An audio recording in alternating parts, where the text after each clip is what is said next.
As a medical doctor, I'm frequently asked about the medical effects of hemp products. Cannabidiol, or CBD, is the primary naturally occurring medical compound in hemp.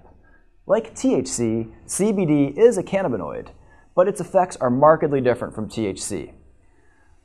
CBD is completely non-psychoactive and actually blocks some of the intoxicating effects of THC. There is mounting evidence that hemp-derived extracts containing CBD provide anti-inflammatory and analgesic benefits. Physicians are increasingly recommending CBD as a complementary and alternative therapy for relief from symptoms such as pain, inflammation, stress, and anxiety.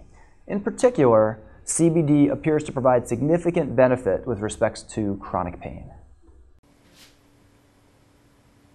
Hi, my name is Peter. I'm 52 years old, and I wanted to tell you how I very successfully treated my type 2 diabetes and obesity problem by digesting cannabis oil. In August of 2011, I went in for my regular 12-hour blood sugar fast test.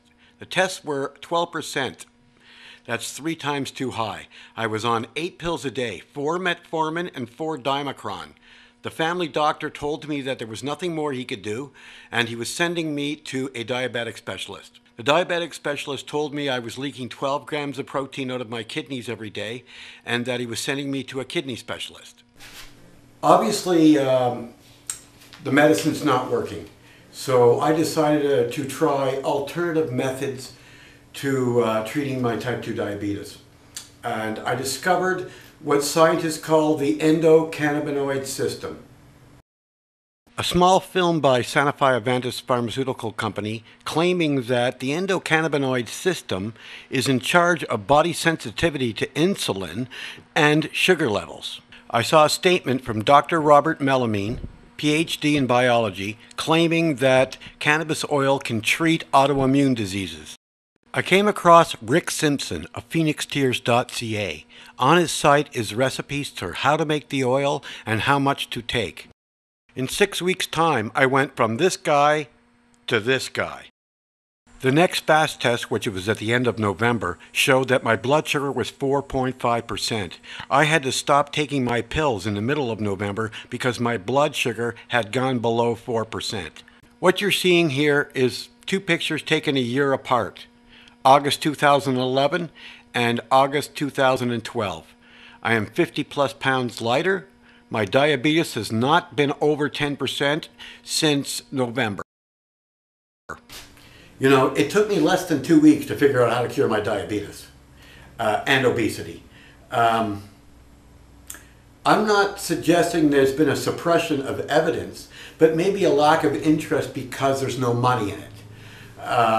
I'm urging doctors in Canada and the States to research themselves on the endocannabinoid system. Make your decisions on science-based evidence. The evidence is all out there on the endocannabinoid system. It's an incredible part of our biology, and it should be learned by every doctor. Thank you.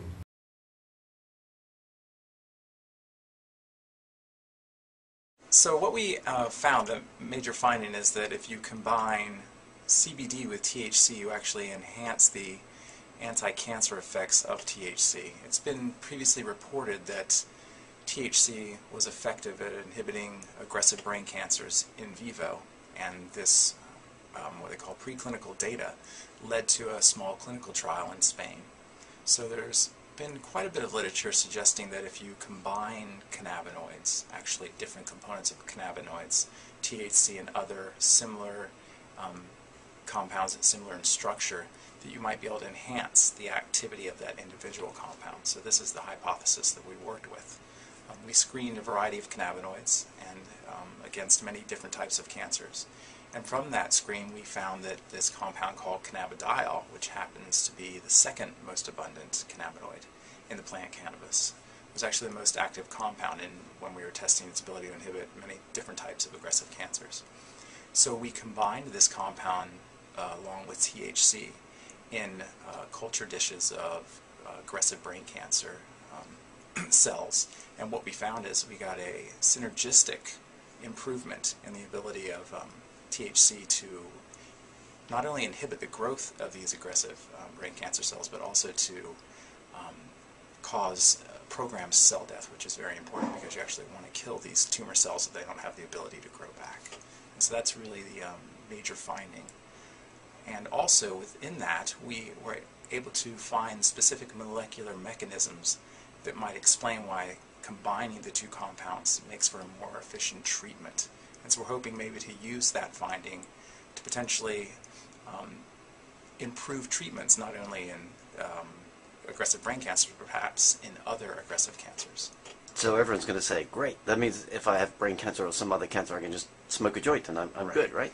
Well, based on the studies in culture and also in vivo, the data suggests that really in order for the compounds to be active, you have to use quite a high concentration.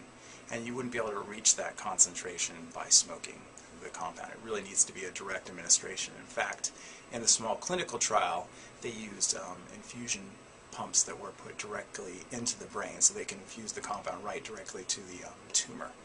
And that way they were able to get this high concentration to the tumor. So.